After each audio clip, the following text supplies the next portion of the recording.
Hello everyone, welcome to seven learners. My name is Gufrana Asmat और आज है 29 अक्टूबर 2021।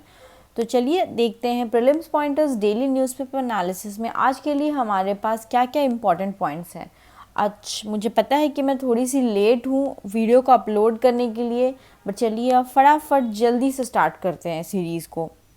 ओके पहला जो है वो हमारा unified database of death and birth के रिलेटेड है। ओके तो ये जो पहले क्या होता था कि आपका डेथ और बर्थ का जो डेटा है वो आपका चीफ रजिस्ट्रार जो है वो रिकॉर्ड करता था। तो इसमें जो आपकी यूनियन गवर्नमेंट है उसने कुछ चेंजेस अमेंडमेंट्स को प्रपोज किया है, तो वो क्या है हम देखेंगे।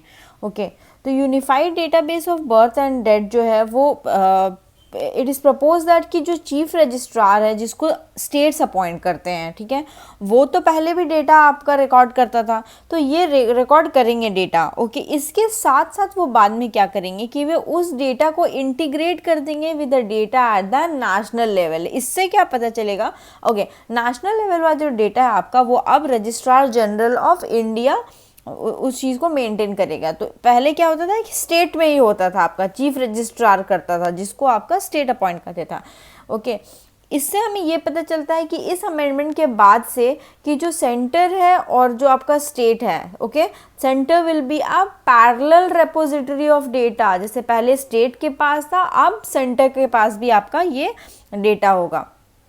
ओके तो आपका डेथ और बर्थ जो है ये रिकॉर्ड करना आपका कंपलसरी होता है। आरबीडी एक्ट मतलब आपका record of birth and death act जो होता है इससे इसके चलते आपका ये चीज़ कंपलसरी होता है कंट्री के हर पार्ट में। और इसका नॉर्मल जो पीरियड होता है वो 21 डेज़ होता है। जब बर्थ होता है उसके 21 डेज़ के बाद जनरली लोग ये चीज़ इन्फॉर्म कर देते हैं और ये रिपोर्ट बन जाता है। ओके तो अब इसमें अमेंडमेंट क्यों चाहिए कि अच्छे से तो काम चल रहा था। ओके अमेंडमेंट इसलिए चाहिए क्योंकि सेंट्रल गवर्नमेंट का बहुत सारा काम रहता है, पॉपुलेशन अपडेट करना या फिर इलेक्टोरल रजिस्टर को प्रिपेयर करना या फिर आधार से रिलेटेड, राशन कार्ड से रिलेटेड कितने लोग हैं, किधर देना है, क्या देना है, ड्राइविंग लाइसेंस, तो बहुत सारा चीज़ है। तो ये डेटाबेस यूज़ आएगा वहाँ पे सेंट्रल गवर्नमेंट को। ओके अभी मैंने आपको बताया था कि प्रेजेंटली जो है ये इसका रिकॉर्ड कौन करता है, local registrar appointed by the states करता है, बट अब से आप ये चीज़ सेंट्रल लेवल से इंटीग्रेट हो जाएगा। ओके इसका सिग्निफिकेंस क्या है। Okay it would help update, मैंने बताया पॉपुलेशन रजिस्टर को, इलेक्टोरल रजिस्टर को, आधार को, राशन डेटाबेस में हेल्प करेगा, पासपोर्ट डेटाबेस में हेल्प करेगा, driving licence and other database at the national level subject to the provision of section 17(1) of the RBD act. मतलब ये डिफरेंट चीज़ों में हेल्प करेगा, तो अब आपको ये चीज़ ध्यान रखना है। ओके नेक्स्ट जो टॉपिक है वो अग्नि 5 मिसाइल के से रिलेटेड है। देखिए अग्नि 5 जो मिसाइल है हमारी कंट्री की अभी की इकलौती इंटरकॉन्टिनेंटल बैलिस्टिक मिसाइल है। अभी देखिए इसमें दो वर्ड टर्मिनोलॉजीज आता है, intercontinental and ballistic missile.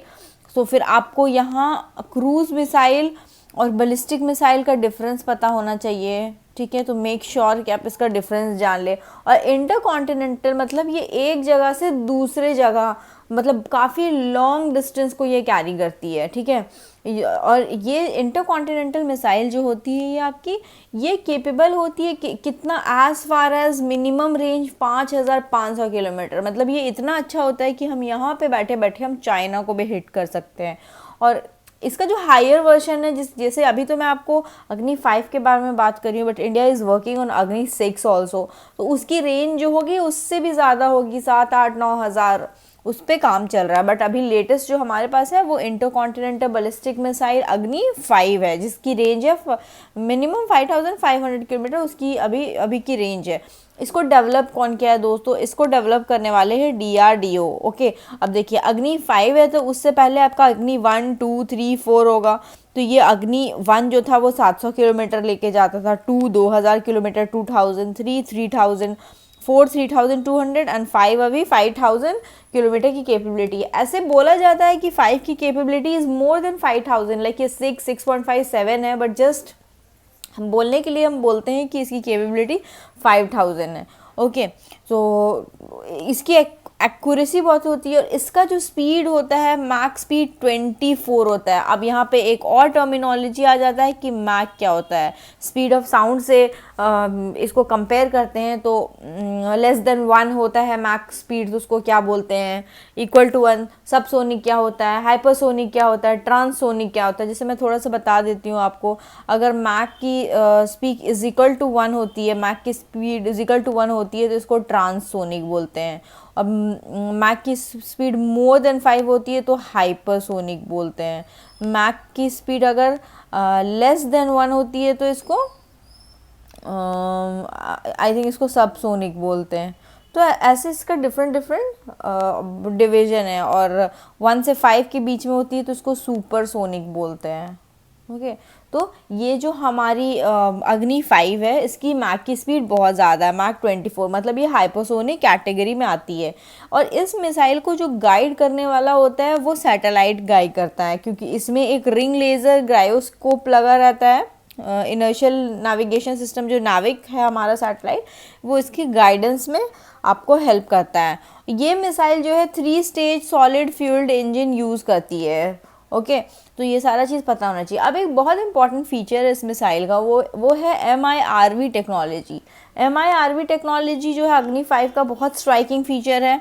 Okay, इस फीचर से multiple independently targetable re entry vehicle इसको बोलते हैं। मतलब ये जो आपकी अग्नि 5 है, ये मल्टीपल वेपन को एक बार में ही आपका एक ही वॉरहेड में माउंट कर सकती है, और ये मल्टीपल टारगेट को हिट कर सकती है, इसलिए इसको MIRV बोलते हैं। ओके, अब जो इंडिया ने अब जब अग्नि 5 को टेस्ट कर लिया, तो इंडिया जो है वो एक्सक्लूसिव क्लब ऑफ कंट्रीज़ में आ गया है जिनके पास बस इंटरकॉन्टिनेंटल बैलिस्टिक मिसाइल है।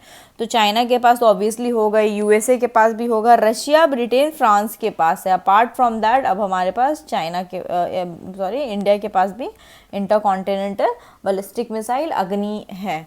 और अगर आपको अग्नि है तो यहाँ पे अगर मैं आपको कुछ रिलेटेड और इन्फॉर्मेशन बताती हूँ जो आपको पढ़ना है, ठीक है। आपको ये पढ़ना है पृथ्वी मिसाइल, ठीक है, अस्त्र मिसाइल, ओके, फिर आपका नाग मिसाइल, अग्नि मिसाइल, त्रिशूल मिसाइल। ये सारा मिसाइल आपका इसको क्या बोलते हैं, इंटीग्रेटेड प्रोग्राम बोलते हैं। एंड ये सारा मिसाइल उसके बाद फिर आपको ये सारा चीज़ इसके फीचर्स, कौन सा क्या मिसाइल है, आपको ये सारा चीज़ देखना है। ओके, चलो अभी जो नेक्स्ट टॉपिक है आपका, वो union minister of power and new renewable energy, इन्होंने एक सेगमेंट लॉन्च किया है मार्केट में, उसको green day ahead market segment बोलते हैं। इंडियन एनर्जी एक्सचेंज में इसको लॉन्च किया हुआ है। तो ग्रीन डे अहेड मार्केट जो सेगमेंट है, इसको जाने से पहले हम इंडिया का स्टेटस क्या है रिन्यूएबल एनर्जी में वो सुनते हैं। ओके, इंडिया देखिए वर्ल्ड का 3rd लार्जेस्ट कंज्यूमर है इलेक्ट्रिसिटी का, और वर्ल्ड का 3rd largest renewable energy producer भी है इंडिया। तो दोनों में आपका इलेक्ट्रिसिटी में 3rd लार्जेस्ट कंज्यूमर है, and 3rd largest renewable energy में भी 3rd लार्जेस्ट प्रोड्यूसर है। और देखिए पेरिस एग्रीमेंट ने हर लोगों ने कुछ टारगेट्स लिया है, उसमें इंडिया का टारगेट है 450 गीगावाट, और 40% ऑफ इट्स टोटल इलेक्ट्रिसिटी है वो नॉन फॉसिल फ्यूल सोर्सेज से आना है 2030 तक। ये इंडिया ने एक टारगेट भी लिया हुआ है। ओके, अब देखिए इंडियन एनर्जी एक्सचेंज जो है ये first and largest energy exchange है वर्ल्ड का, ठीक है। ये एक ऑटोमेटिक ट्रेडिंग प्लेटफॉर्म है जहाँ पे फिजिकल डिलीवरी ऑफ इलेक्ट्रिसिटी होती है, फिर renewable energy certificates, energy saving schemes. तो अब ये डे अहेड मार्केट वाला चीज़ क्या है जो union minister of power and new and renewable energy ने आपका लॉन्च किया है। ये फिजिकल इलेक्ट्रिसिटी ट्रेडिंग मार्केट है जहाँ पे डिलीवरी होती है for 15 minute time block in hour of 24 days, ठीक है, 24 डेज के लिए ऑफ द नेक्स्ट डे। मतलब देखिए इसका नाम से भी आपको पता चल रहा होगा ग्रीन डे अहेड मार्केट, हाँ, next day starting from midnight. तो ये फिजिकल इलेक्ट्रिसिटी ट्रेडिंग मार्केट है जहाँ पे डिलीवरी होती है, ठीक है, 15 मिनट्स टाइम ब्लॉक के में maybe some different time blocks also, जिसमें बुकिंग होती है, और 24 आवर्स जो नेक्स्ट डे का होता है मिडनाइट से, वहाँ से ये चीज़ स्टार्ट हो जाती है। ये जो कॉन्ट्रैक्ट्स होता है, देखिए ये आपका शेयर्स वाला चीज़ है जिसमें आपका बाइंग एंड सेलिंग चलते रहता है, ठीक है। तो जैसे कि नॉर्मल जब आप फ्यूचर्स वीकली लेते हैं तो आपका 7 दिन के लिए होता है। अगर फ्यूचर्स में आप ट्रेडिंग करते हैं और आप 1 मंथ का लेते हैं तो उसका जो एक्सपायरी वो 1 मंथ का होता है। लेकिन जो टीएम के अंदर कॉन्ट्रैक्ट्स है बाइंग एंड सेलिंग, ये इसका जो है 11 डेज तक ये चीज़ हो सकता है। ओके, यहाँ पे क्या होगा, इलेक्ट्रिसिटी जो पार्टिसिपेंट्स है वो डायरेक्टली परचेज कर देंगे इंट्राडे कॉन्ट्रैक्ट्स में फॉर द नेक्स्ट डे, जैसे मैंने आपको बताया, through the day ahead contingency on daily basis for rolling 7 days through daily contracts. तो रोल ऑन करने के लिए 7 दिन का टाइम होता है इनके पास, ठीक है। और ये जो आपका है ग्रीन डे अहेड मार्केट, ये जो है ये मार्केट प्लेस है, ठीक है। National load dispatch centre NDLC, और जो आपका पोसोको है ये नोडल एजेंसी है। तो कौन सा है, national load dispatch agency. Okay, next जो है ये इंटीग्रेटेड वे में काम करेगी कन्वेंशनल डे मार्केट की तरह। It will offer market participants to submit bid for conventional and renewable energy through separate bidding windows। मतलब जब आप conventional energy के लिए bid कर रहे हो तो different window use करना है, renewable के लिए आपको different use करना है। There will be separate price discoveries भी दोनों के लिए separate होगी। तो ये थोड़ा सा information है जो थोड़ा सा market से related new चीज़ लॉन्च हुआ है। वैसे उतना ज़्यादा ये इम्पॉर्टेंट नहीं है, बट फिर भी ध्यान में रखिए आप, green day ahead market Indian energy exchange में लॉन्च हुआ ये चीज़। अभी जो है एक कुछ ग्रे लंगूर्स को देखा गया है अंकलेश्वर में। अंकलेश्वर एक जगह है गुजरात में। ओके, इनको हनुमान भी बोलते हैं। हनुमान मतलब इनको हिंदू गॉड से एसोसिएट करते हैं। ओके, इनकी 16 सब स्पीशीज़ रेंज है। ओके, और ये जो है आपका Himalayas in the north to the peninsular in the south India, इनकी सब स्पीशीज़ इतने दूर तक फैली हुई है।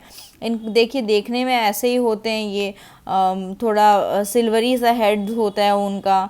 Okay, and they have long tails, बहुत लंबा सा टेल होता है। ये फॉरेस्ट एंड ह्यूमन हैबिटेट्स के पास में भी रहते हैं। ओके, और अगर आप डिस्ट्रीब्यूशन, जोग्राफिकल डिस्ट्रीब्यूशन देखें तो ये सवाना या फिर ट्रॉपिकल रेन फॉरेस्ट के आसपास रहते हैं। इनका protection status least concern status में है, and wild life protection act 1972 में ये शेड्यूल 1 में आते हैं। ओके, और इंडियन सब कॉन्टिनेंट में इनका जो नियरेस्ट नेपाल से भी इनको मतलब नेपाल में भी इनको पाया जाता है, भूटान में पाया जाता है। और इनको थ्रेट है, जैसे नॉर्मल हर स्पीशीज़ को आपका deforestation, mining, pollution, human intervention, इन सब का आपका थ्रेट होता है, तो इनको भी इसी चीज़ का थ्रेट है। ओके, अभी क्या हुआ है, गवर्नमेंट ने economic advisory council to the prime minister EAC-PM को कॉन्स्टिट्यूट किया है डॉक्टर बिबेक देबरॉय के अंडर में, ठीक है, 2 साल के लिए, क्योंकि इसका जो है एक्सपायरी होने वाला था। देखिए EAC-PM जो इकोनॉमिक एडवाइजरी काउंसिल है, इसके बारे में आपको पता होनी चाहिए कि एक non constitutional, non statutory, independent body है जो प्राइम मिनिस्टर को आपका एडवाइस करती है ऑन इकोनॉमिक इश्यूज़ कि क्या चल रहा है क्या नहीं चल रहा है, ठीक है। वो इन्फ्लेशन, माइक्रो फाइनेंस या फिर इंडस्ट्री, इन सब चीज़ों के बारे में बात करती है।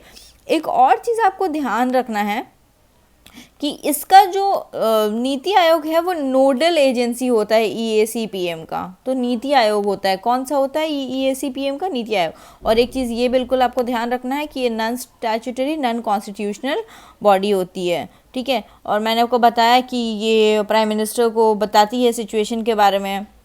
और ये कभी कभी मैक्रो इकोनॉमिक इम्पोर्टेंट टॉपिक में बताएगी। Okay, these could be either suo motu और रेफरेंस, ये खुद से भी कर सकती है और प्राइम मिनिस्टर उसको बोल भी सकते हैं कि आप भले आप ये फलाना इशू चल रहा है, आप इस चीज़ को देख लो। या फिर इनको खुद से लगा कि अरे महंगाई बहुत बढ़ रही है, तो खुद से उस चीज़ को स्टडी करना स्टार्ट कर रहे। ओके, या फिर और कुछ काम जो प्राइम मिनिस्टर ने दिया हुआ है इनको कि देख लो, ये वाला यहाँ पे मतलब इकोनॉमिक्स से रिलेटेड आपका मैक्रो इश्यूज जो भी होता है, इनकी 2 पीरियोडिक रिपोर्ट होती है, annual economic outlook and review of the country. ये दोनों इंपॉर्टेंट रिपोर्ट है एंड ये वाला जो आपका इन्फॉर्मेशन है ये इंपॉर्टेंट है, ये चीज़ आप ध्यान में रखेंगे। नेक्स्ट, वर्ल्ड बैंक की एक रिपोर्ट आई है, okay, changing wealth of Nations 2021 report. यहाँ पे बोला गया है कि साउथ एशिया, मतलब हम तो साउथ एशिया में आते हैं, यहाँ पे जो ह्यूमन कैपिटल है, ह्यूमन कैपिटल मतलब जो वी एज लिविंग इंडिविजुअल्स, हमारी जो कैपिटल, क्योंकि ह्यूमन भी तो एक तरह का कैपिटल है ना, हम काम करते हैं जिसके वजह से इकोनॉमी चलती है, तो ये भी तो एक कैपिटल है। तो इसका लॉस जो सबसे ज़्यादा हुआ वो एयर पॉल्यूशन की वजह से हुआ है, ओके। तो ये रिपोर्ट इसने बताया है कि मोस्ट ह्यूमन कैपिटल का जो लॉस है वो एयर पॉल्यूशन की वजह से हुआ है। दूसरा चीज़ जो थोड़ा सा इम्पॉर्टेंट है वो संभव नेशनल लेवल अवेयरनेस प्रोग्राम है, इसको एमएसएमई ने लॉन्च किया है। एमएसएमई के एक मिनिस्टर ने संभव नेशनल लेवल अवेयरनेस प्रोग्राम, ये क्या है, ओके। ये जो प्रोग्राम है ये इंगेज करेगा यूथ को in promoting entrepreneurship leading to economic development of the country. तो ये एक अवेयरनेस टाइप का प्रोग्राम है जहाँ पे यूथ को बताएगा कि ओके कैसे होता है, कुछ आप कैसे स्टार्ट कर सकते हैं। तो आपको इन अ वे एंटरप्रेन्योर मतलब एक लीडर के बिल्डिंग कैपेसिटी बिल्डिंग वाला कराएगा, ठीक है। ये एक मास आउटरीच प्रोग्राम है, 1 मंथ लॉन्ग इनिशिएटिव है एमएसएमई का। यहाँ पे डिफरेंट स्टूडेंट्स डिफरेंट कॉलेज के जो कंट्री के हर पार्ट से, ठीक है, ये आप इकट्ठा होंगे मतलब not at a single place, but in लोगों को बताया जाएगा इन सब चीज़ों के बारे में, वेरियस स्कीम्स के बारे में बताया जाएगा, कैसे इम्प्लीमेंट करते हैं, ये आपका ऑडियो वीडियो फिल्म प्रेजेंटेशन दिखाया जाएगा इन लोगों को, ओके। तो ये आपका इतना इम्पॉर्टेंट है। अब जो है ओके, नेक्स्ट जो हमारी जो एमएसएमई होती है इसकी जो जीडीपी में कंट्रीब्यूशन है वो इंक्रीज़ होते जा रही है, ओके। तो ये लोग they are working also in all these things ताकि ये थोड़ा सा और डेवलपमेंट कर चुके, ओके। अब कुछ ट्रू फॉल्स देख लेते हैं हम। Sambhav is a national level awareness programme launched by MSME. जो EAC PMEAC है ये एक इंडिपेंडेंट बॉडी है, नॉन परमानेंट बॉडी है, जो गवर्नमेंट ऑफ इंडिया को एडवाइस देती है। IUCN स्टेटस ग्लेयर अंगूर का वल्नरेबल है। Green day ahead market ministry of environment ने लॉन्च किया है। अग्नि 5 लिस्ट 4 स्टेज यूज़ करती है। एज पर data registration of birth and death act normal people of 90 days prescribe for reporting the birth death. आप अटेम्प्ट करने की इसको कोशिश करिए। अब मैं आपको आंसर देती हूँ, ओके। देखिए ये वाला तो गलत है क्योंकि इसका जो आपका IUCN है वो लीस्ट कंसर्न है, और ये भी गलत है क्योंकि ये ministry of power and new energy renewable, और यहाँ पे ये 90 डेज नहीं होगा, 21 डेज होगा। बाकी ये दोनों करेक्ट है। ये 3 stage solid fuelled engine use करती है। यहाँ पे 4 लिखा हुआ था तो ये भी फॉल्स है, ये 3 stage solid fuelled engine use करती है। तो thank you, please like share and subscribe the channel. और आप सेशन की PDF के लिए आप ये टेलीग्राम चैनल ज्वाइन कर सकते हैं जिसका नाम भी 7 लर्नर्स है। Thank you, have a good day, bye bye.